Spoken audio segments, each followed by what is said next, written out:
uses it daily and has mastered all the different techniques on it. Robert, AD6XJ, uses one quite a bit as well.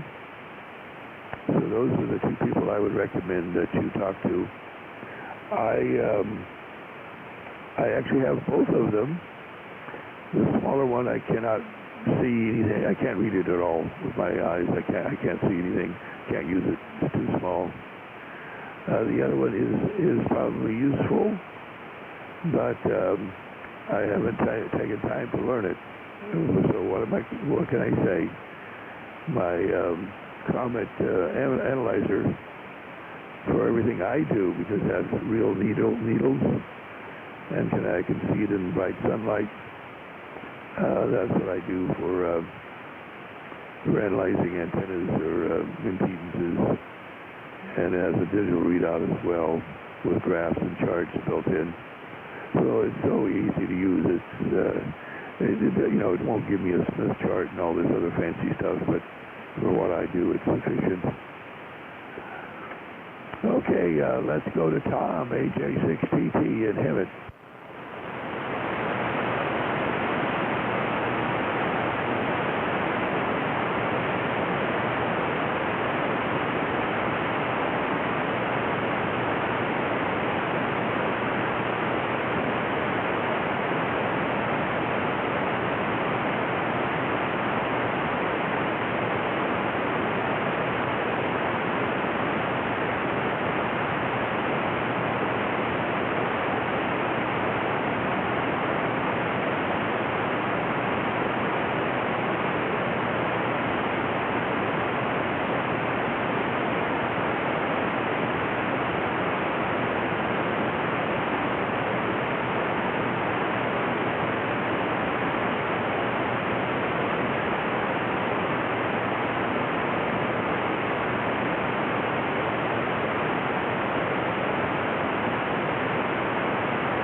Okay, Tom.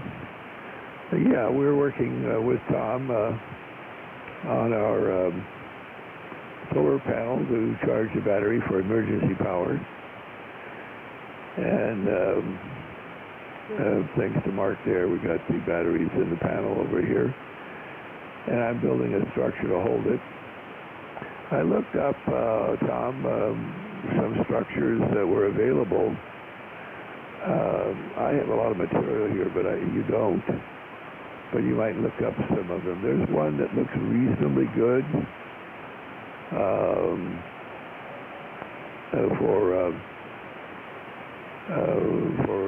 for a structure that holds the thing up on an angle where you could mount it on the ground and then hold it up on the proper angle.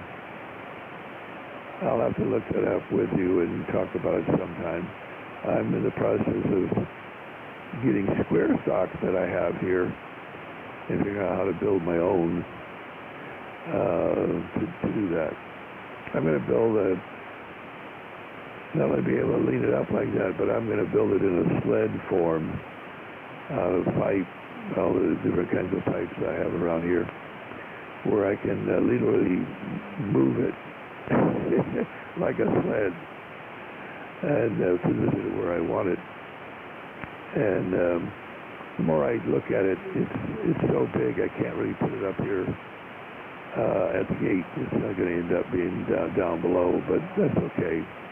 I just have to run some longer wires and build some sort of structure to hold the batteries down there, and just run the 110 up here where I'm going to use it.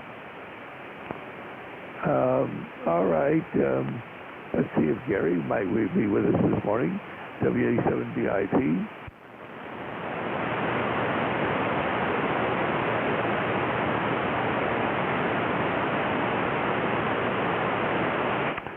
right, I don't hear Gary. Let me move on down to Don, K6DLP. Hey, good morning, everybody. K6DLP checking in. Well, it's been one hell of a week. Monday I went to Arizona, did the BLM inspections, cleaned the site up, did a whole bunch of stuff, put a computer in there, and a TS-2000, which I am listening to right now. It don't hear me. Oh, man. But I am quite surprised. The noise floor there, I'm listening to 50.4 AM with the preamp on, and I don't even have an S unit of noise up there. So I'm pretty tickled pink about that. Maybe after the net, Will, I can get you to crank your power up all the way and point your beam towards Kingman, Arizona, and we'll see if I can hear you or not. Probably not, but wishful thinking.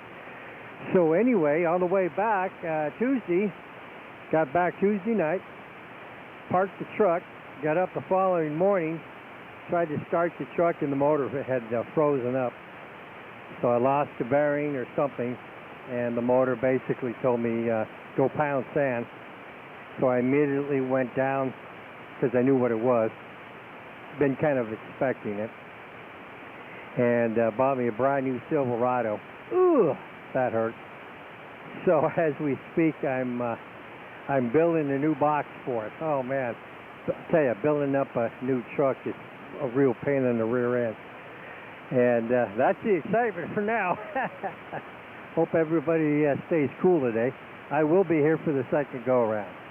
And so we're listening from Santiago, from Sunset and Kingman, Arizona now on 50.4. K6DLP. Okay, very good. Can you change the modes over to sideband on the Kingman receiver? Oh yeah, I have. Just as if I have full control, as if the radio was sitting right here in front of me. Very good. I suspect you'll hear my sideband signal then. Because I did years ago. Used to be a Hammond Kingman that was active on 6, and I used to work him. So I think you'll hear me on sideband, maybe not FM, but because right now I only have the 200 watts, but I think it'll be enough. We'll see. Be an interesting experiment. Anyway, Don, do you want to? Well, I'll wait till we go around, and then you can tell Jim about the analyzer and the good, the bad, and the ugly. Go ahead. Okay, I don't know if I got to go look that one up. It doesn't sound like anything I've played with, but most of the Chinese things, you know, they try to emulate as much as possible to do what, for instance, my Hewlett Packard. I got an 8593A that I use all the time, and it's a wonderful machine. Yes, okay, very good on that. Let's go to Gary then, W6RYO. Yeah, I think that's me, W6RYO. Good morning, everybody.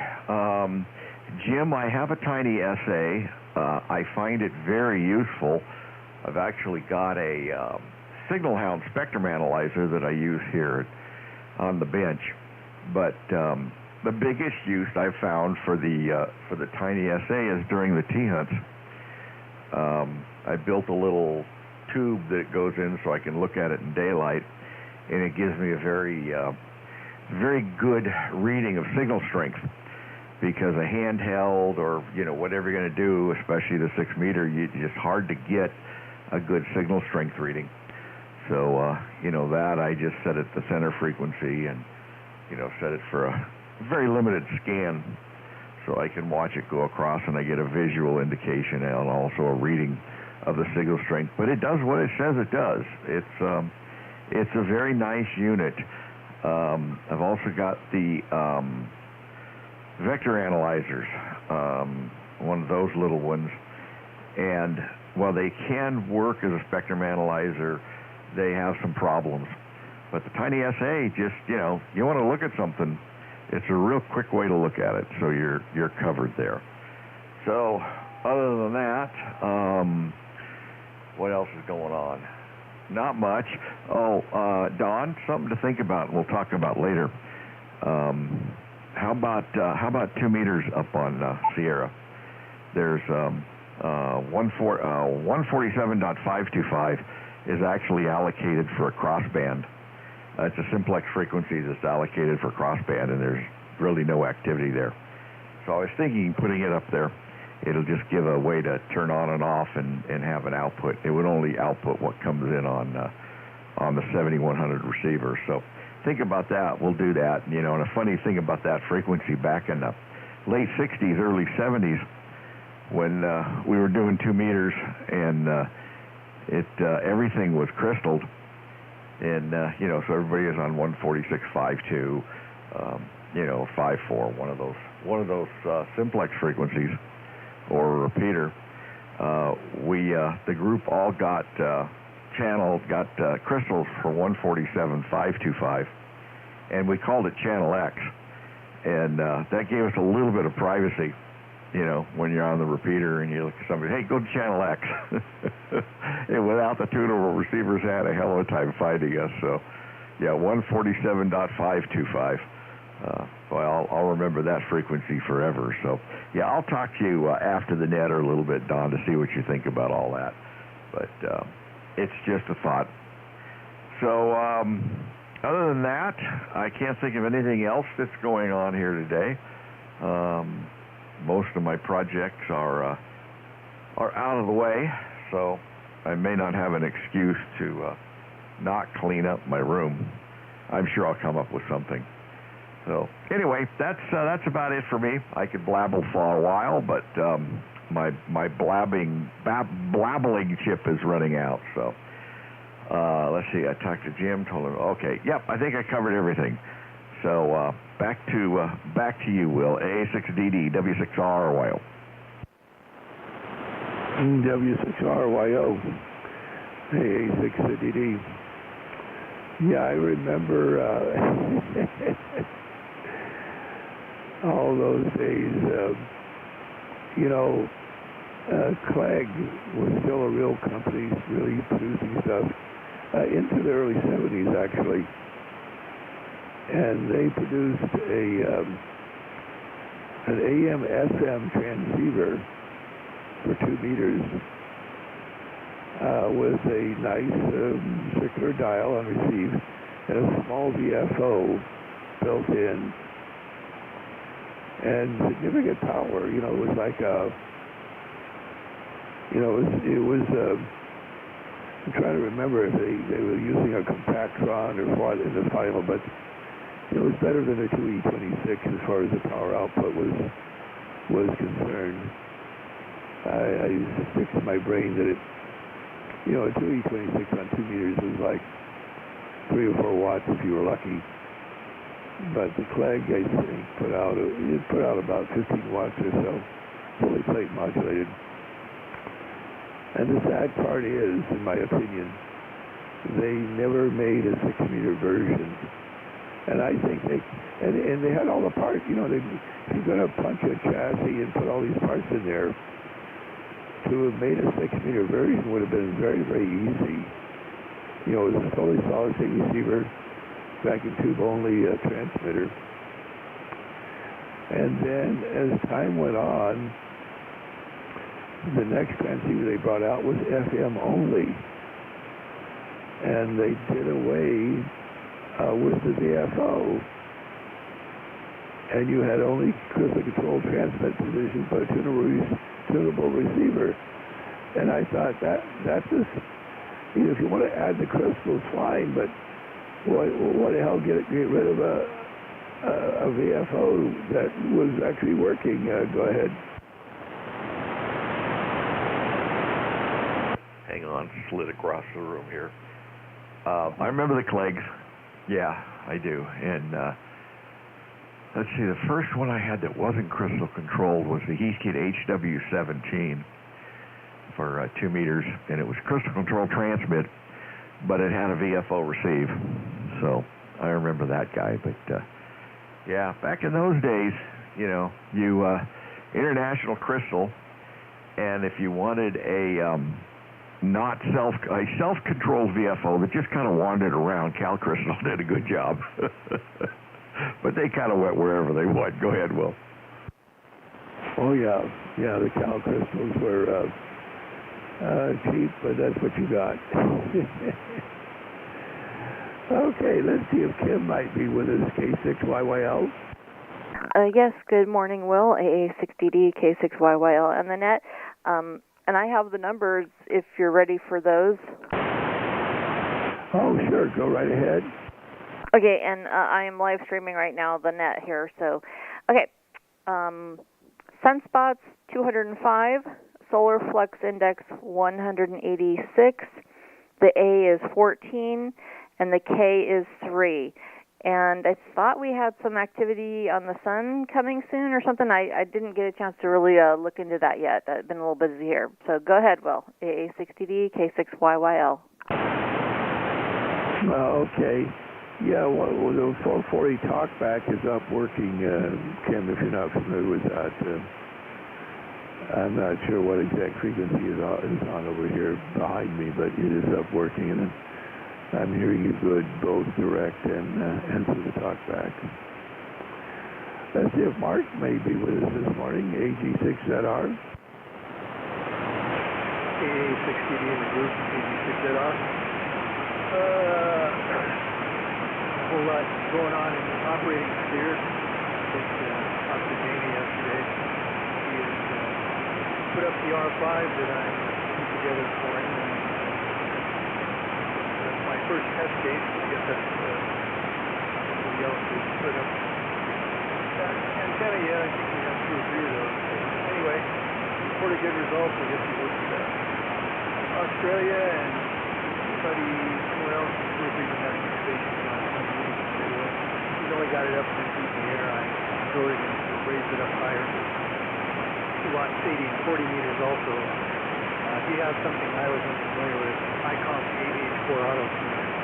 Apparently is for MSED wire or for mobile use for a monopole antenna. He's going to give me some measurements of his house and yard, and we're going to try to figure out MSED wire to run around here until 40 and 80. I think we'll come up with something for geometric mean. Looks like it's around 5 megahertz. Pleasant at night, so hopefully we'll tune up with his tuner for 80 and 40. I do have a tiny SA. I don't know a whole lot about it. I used it enough to find out that it's disgustingly too accurate for what it costs compared to my benchtop spectrum analyzer with built-in tracking generator. So, but I principally use the benchtop, so can't really speak much to DSA. Don, you'll have a much better ride to Santiago in that Silverado. Little truck, I believe, having made several trips up to Santiago and out in the Mojave Mountain area and black metal. I think I wouldn't have wanted to drive your little truck to those sites. So. That's about it for me, Will. A6DD. Thanks, Mark, and you're right. It's larger inside, much more comfortable. K6D. Okay, go ahead, Will. Okay. Question mark. The batteries I've got from you, what kind of technology they are, so I know what to, on the controller, what to program it to or set it to.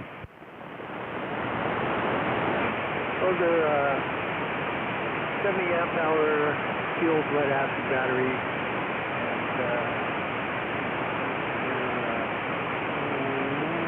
What was I running that charger at? I think I had the bulk on the charger for that one. It was set to 14.6. Absorption was 13. as I usually do, because I don't like to generally both batteries. I kind of keep on charging. I had the flow turned off on the charger when I was using it for the solar stuff, and that was with a pulse width modulation charger. So that's what I remember. I should probably have some stuff written down, but I think that's probably good enough knowledge. Okay, so they are actually lead acid?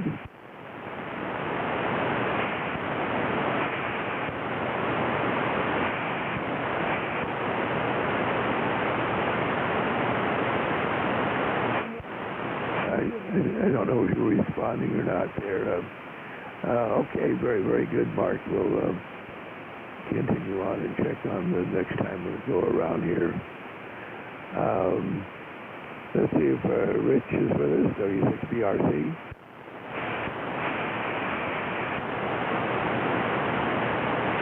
Doug, N60DF. John, W7RSO.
Okay, John, I didn't catch what kind of antenna was that?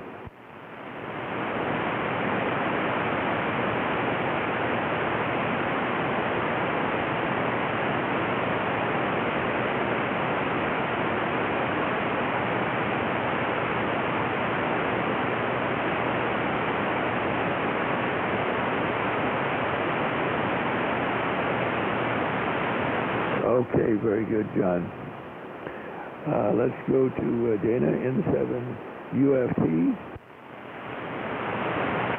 Good evening, Will, and everybody on the net. This is Dana, N7UFT. I wonder if you can hear me at my new antenna. No, I don't hear you direct. I just hear you through the remote. Okay. Yep, I tried to move my antenna closer to Carbon Canyon Drive to see if I'd be able to pick you up, or you pick me up. I can hear you guys a lot better. Well, that's good. So anyway, I just want to let you know that, yeah, Mark's been helping me out to try and get me on the world, on the air, and I want to be back in participation with the net. So thanks again, Will, A6TD and 7UFT. Okay. Yeah, well, very good. Let's go to John, AA6RF. I don't think he's here, but let's see.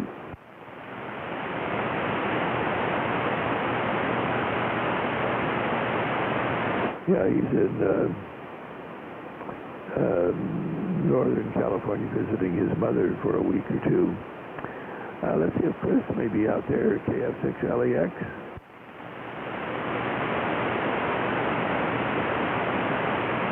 Don't hear him. Let's go to John, KU6X. All right, everybody, let me just turn the amplifier on. I don't think I need it, but just in case. Yeah, John KU6X here in Upland. Well, it's good to hear Dana. Haven't heard of him for a long time. He's coming in nicely and strong. Of course, I can probably see his house directly from here, so not probably a big deal. Let's see, I don't have a whole lot to talk about, but just responding to stuff, yeah, talking about Clegg stuff. Yeah, I used to have all the Clegg stuff, but I don't have that anymore.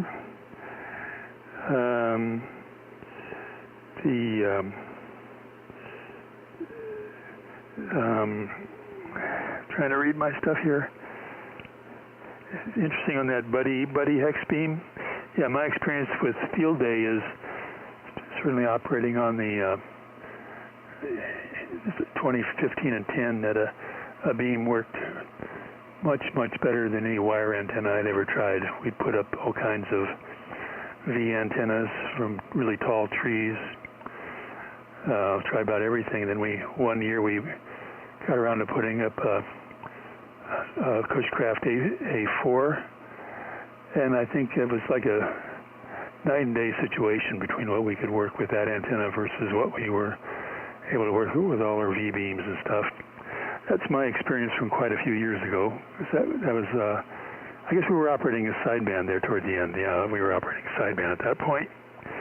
One of the guys had a TS-820, I think it was, that he was extremely proud of. That was the most modern rig we'd seen. So.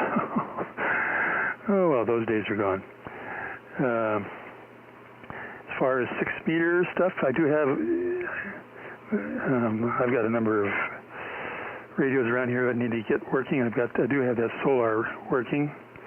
I've also got a Heathkit Shawnee, which is an interesting radio, kind of really hard to work on. But I think I checked in with that one time. I can't remember. And let's see, and the Tiny SA. Yeah, I would wish I could read one of those myself. My eyes aren't good enough. If they have about an 8-inch screen or something, I know you can hook them up to a laptop. That just seems kind of another step that I don't necessarily want to take.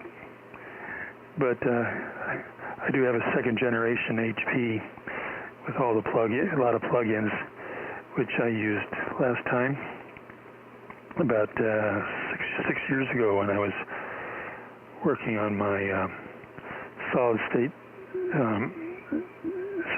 TR switch. I put in QST. Interesting thing on that, I just got an email from a guy who built one of those, and he was extolling its virtues and everything. And he's trying to build another one and trying to find the circuit boards. And Express PCB is the one who built the circuit boards for my protocol, my units. And he was wondering, so he's going to get hold of Express PCB and see if they can still find that old file. It's about 5 or 6 years ago. Anyway, I guess that's it, Will. AA60D KU6X. You're very good, John. Any late missed check-ins, call signs, please.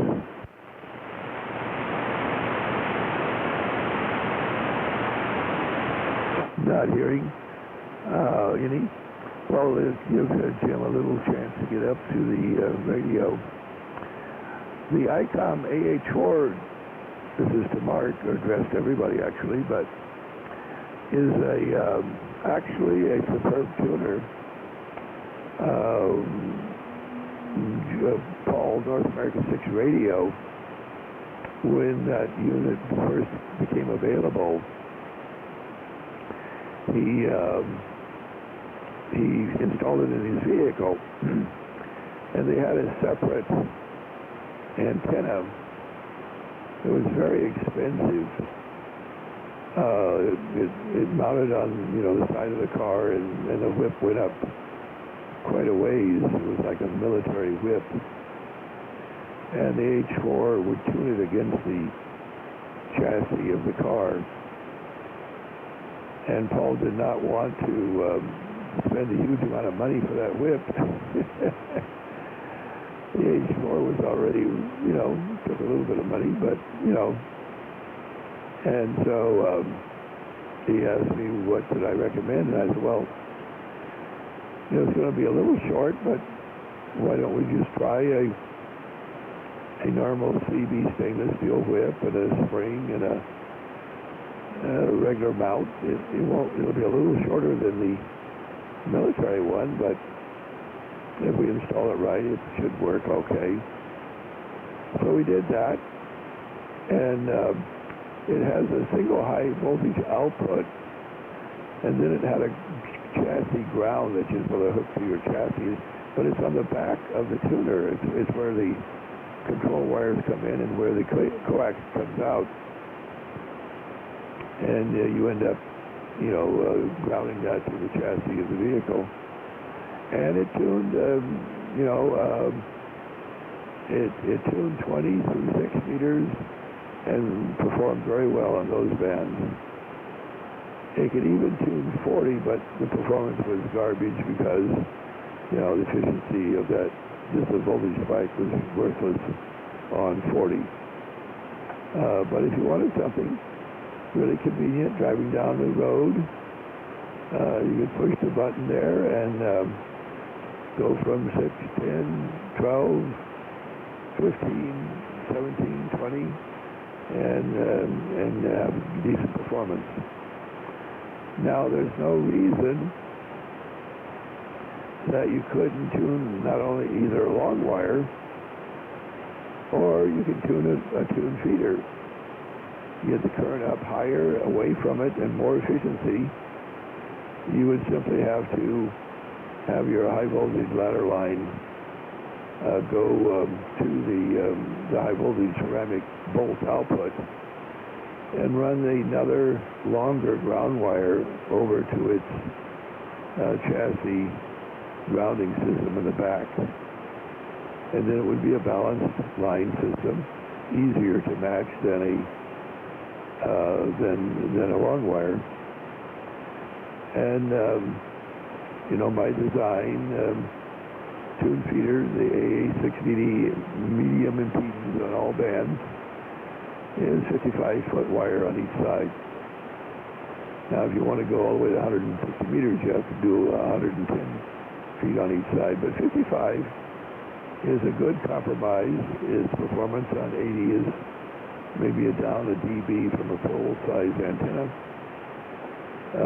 Its performance on 60 meters and 40 is right at 100% efficiency. And then you can tune all the other bands all the way through 6. But they will eventually start radiating off the ends as you get up to 10 and 6 meters. So that's another way to go on that. Which is similar. We built up a version of that with Jenna, and she used a real matchbox on field day and was very successful with that. Even though it wasn't all terribly high off the ground, she was about 20 feet off the ground at the feed point. And we did use 300 ohm ladder line instead of 475 for the convenience of field day, but that's at the lower impedance, not the super high elevation that you want a dipole at. Would drop the overall impedance anyway.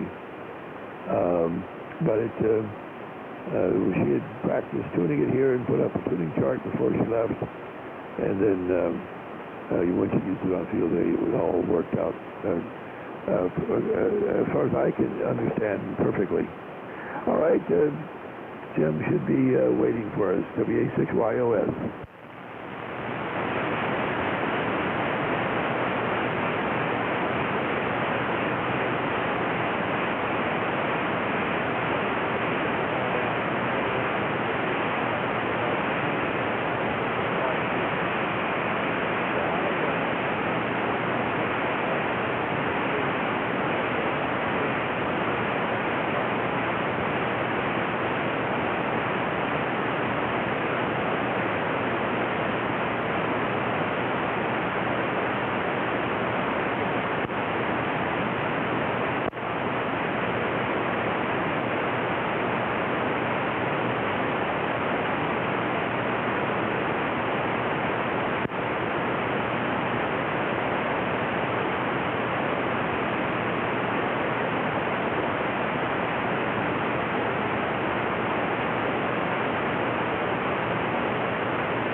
Very good, Jim. Let's go to Tom, AJ6TT.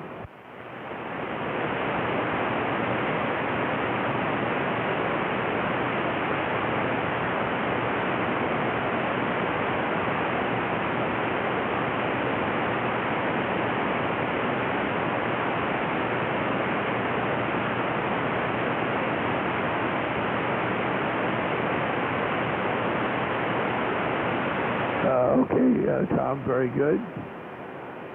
Now it's Don's turn, K60LP. Yeah, I don't know if I can add anything. Just a real fun week, and yeah, they say it's supposed to be warming up this week out here. Just for snicks and griddles, on the way back from Kingman on Tuesday evening, actually Tuesday afternoon, I forget exactly where it was, but somewhere near, closer to Kingman, but just before Ludlow, I saw 111. So my poor Colorado, it gave me a good 12 years, or wait a minute, 14 years. It's time for it to go to better places. Perhaps it'll be made into a new coffee mug somewhere. Anyway, the next project for Kingman will be to put up the long wire. I didn't want to do it while BLM was there. I'm gonna paint the wire green. Maybe next year they won't even notice it. Try to hide it as best I can. Let's see. Sunset does not hear Tom. Will is 20 over. John is, of course, pins the needle at 40 plus. But I can hear, oh, shoot. Oh, man, I feel bad. Oh, man. Is it UDF? Anyway, I can actually hear him. He's about an S9. That's not too bad for where he's at. Anyway, that's it for me. And, of course, I'm full peg into it, too. Oh, it just went away.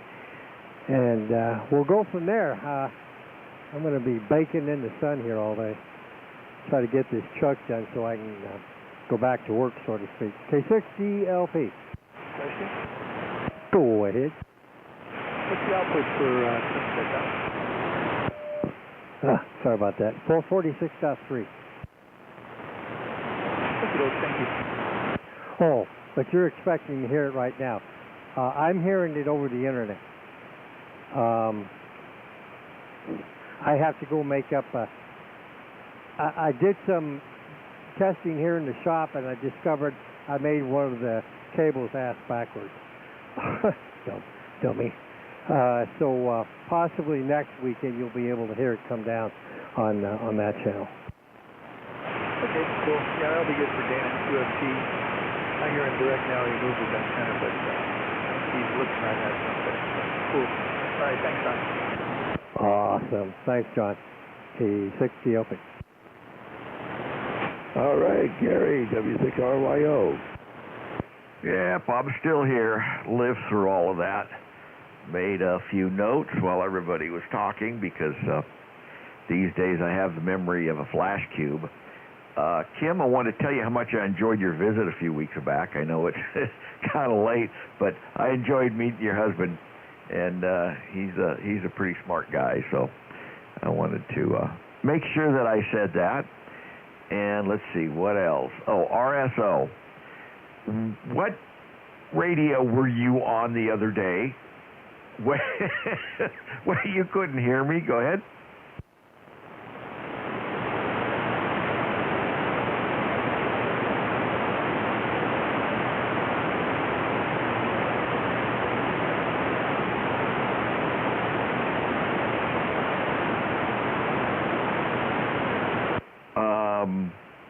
The output of Sierra. There we go. Okay, that's more gooder. All right, but when I came up through San Diego, you weren't hearing me, which you should have heard me on the output. Oh well, I'm confused.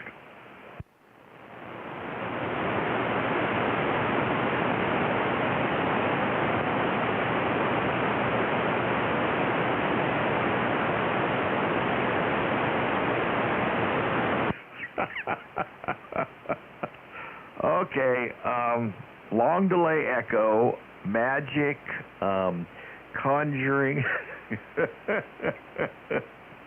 Okay, well, that kind of clears things up and makes it very foggy, so don't worry about it. But boy, I heard you good, so. All right, let's see, that's about it. Oh, a little thing everybody probably knows, but throughout the Star Trek series, all the different series, they open a panel and you see a pipe going by, and all of them have a GNDN number on them. And I have recently found out that the GNDN stands for goes nowhere, does nothing. So a little bit of trivia, and you know, it's getting close to me thinking about what's for lunch and then having a nap. So, you know, I can't let things interfere with that. But Don, I'll talk to you on 8/8 after the net. So I think that's it. I can't think of anything else that I could possibly say that anyone in the world would care about. So yeah, it's a warm day. I'm looking at the airfield for a Sunday, and there's one person down there today. So yeah, not a good day for flying model airplanes. So anyway, everybody enjoy, and I'll catch you guys later. A6DD W6RYO. Okay, thank you, Gary. Go to Kim, K6YYL. Okay, AA60D K6YYL, and thank you, Gary. That was a nice comment about my husband. Yeah, we just had our 34th anniversary on June 2nd. So anyway, let's see. Yeah, Will, did you want to comment on the sun? Excuse me, I gave you the numbers. Maybe I'll just repeat them again. Sunspots, 205. Solar flux index, 186. The A is 14, and the K is 3. And I think the sun was doing some things lately. I just didn't get a chance to pay much attention to it. So if you've heard anything about that, go ahead. No, I really haven't been keeping up on it very much, Kim. But yeah, the solar flux is still high. We're still going to see the peak next year, in my opinion. You can see that the pattern is going to be a double hump. We had over a year ago the first hump, but I think the second hump will be even bigger than the one in between, or the next one coming up. And so right now we still have the Spranicki season for June. Was a disappointment in my opinion. The May was all right. We had some reasonable openings in May, but it was down in June. But you never know. That could what July will do for Spranicki. It may go way up, or it may be as bad as June has been. But in any case, we know that the end of September, by October, we'll have real 10 meters will be opening unbelievably sun up to sundown. And in October, we may even see our first F layer again, transequatorial especially, to like New Zealand, Australia, South Africa. And then in November, we will have a possibility of JAs coming through on F layer, especially after a big solar flare. So the best is yet to come there, Kim. Go ahead. Okay, very good. Yeah, and I thought I heard something about another flare. I don't know. I have to research this because I just barely heard it. Just been really busy. I thought I heard another flare was on its way or something. So I don't know if it was saying that it would be on July 2nd that it should hit or something. I'll have to check into that. All right, I'll try to check into it. Okay, all right, go ahead and Pass the wand. All right. Mark, go ahead, AG6NR. AA6TD. And the group, AG6NR. Yeah, actually, there's nothing forecast going forward that's big. The little disturbance was the 28th or the 29th. They got up to almost 8, jumped up from 3 to 4, and then to the 28th and 29th. Up almost to 8, back down, stayed at 6 and 5 for a while. Down deck, like Kim says, back to 3 now. Might get as high, the K might get up to a little higher than 3, almost up to 4 on down the second and third, but that's about it. The sun's actually getting to the point of rotating out of the most active zone right now, so see what happens. Of course, as far as the cycle will come, what's going to happen next. And as far as your battery, Will, that's field lead acid. That's the Thunderbolt Solar 35 amp hour field lead acid. That's the battery you got. All I know, AA6TD, AG6NR. Hey, Mark, are you running horizontal or vertical? Say again? Are you running horizontal or vertical polarization? I am on the horizontal. Okay, that's why you're stronger. All right. Yeah, I'm using the random length spot wire. I have things configured for field day, and why I bothered configuring anything for VHF on field day is beyond me. Did you get your AC running? Yes, it's working, and that's quite nice. The only problem is there's a metal outlet duct on the portable unit, and the first law of thermodynamics tells us that taking heat out of the air, it's got to go somewhere, and most of it goes into that metal duct and re-radiates back into the building. But, so I'm chasing my tail for that, but it does cool off. That's like people thinking they can open the refrigerator door and cool the house off. That works in reverse. Alrighty. All right, back to you, Will. AA6TD. Okay, excellent on all that, Mark. Let's go to John, W7RSO.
Okay, John. Well, congratulations on all the good work you do there with the Riverside Club.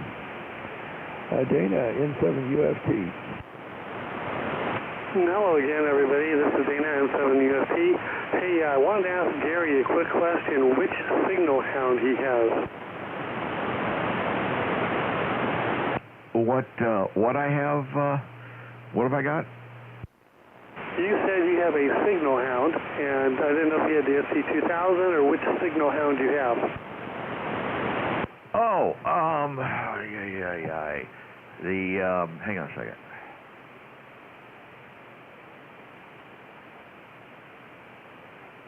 The SA44B and then the matching tracking generator. Okay, so you don't have the wideband one that goes up to 50 gig? No. This one goes to either 3 or 6. Okay, yeah, I have the BB660C. Okay, yeah, I would like to, the only thing I'd like to have is a wider real-time bandwidth. I can only go to 250 kilohertz, and the others go, I think, 10 megs.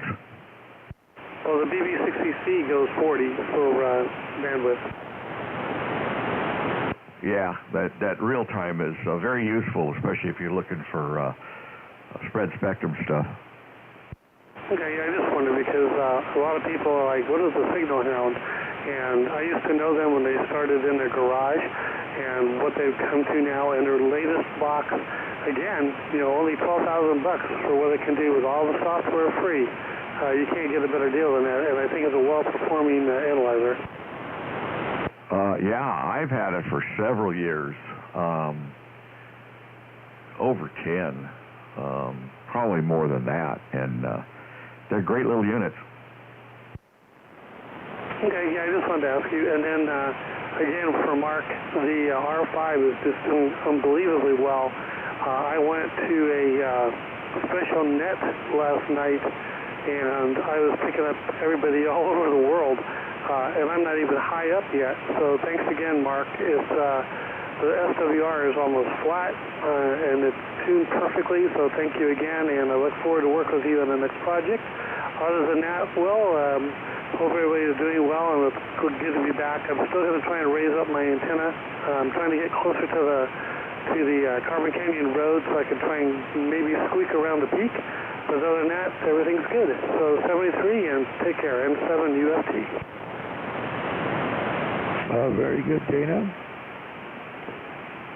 Let's go to John to try the ribbons, KU6X. All right, everybody, KU6X Upland here. Oh, good on all that stuff. Yeah, Mark, I've still got that R5 you got refurbished for me sitting in the garage. I might get up enough energy to stick it up in the air. We'll have to see. It would be nice to have it for a backup antenna. The only thing I wish I did have was 6 meters, but I'm not sure it's really easy to add that. But anyway, I think that's it for me, Will. I'm going to go watch the Austrian Formula One Grand Prix that I recorded. Anyway, AA60D KU6X. KU6X, AA60D. Any late miss visitor check-ins or relays, or comments or questions, call signs please.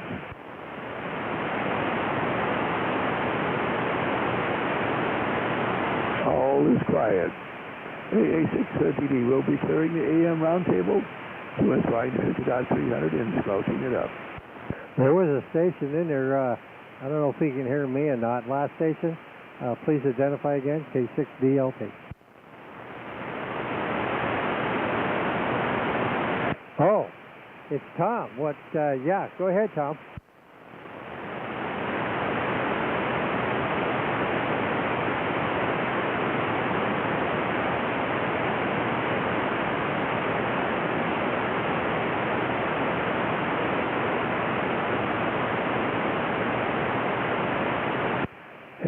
John, RSO, Tom's trying to get you. I don't know if you can hear the talk back or not. Are you still listening, John? W7 RSO?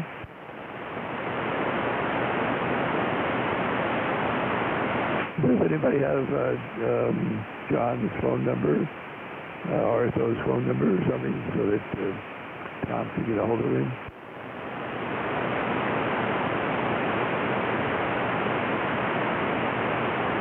I don't hear no response. He wants, who wants John RSO's phone number? I might have it in my cell phone. Tom wants John, Tom wants to talk to John. If you both listen to the talk back, you'll be able to hear each other. Okay, Tom in Hemet.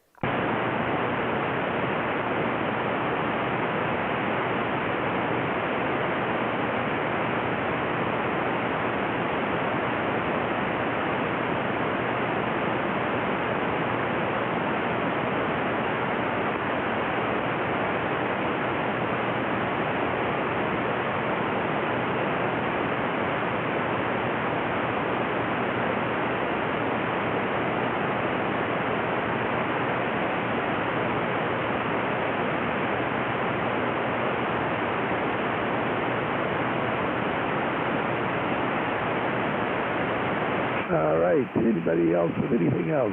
Call signs, please.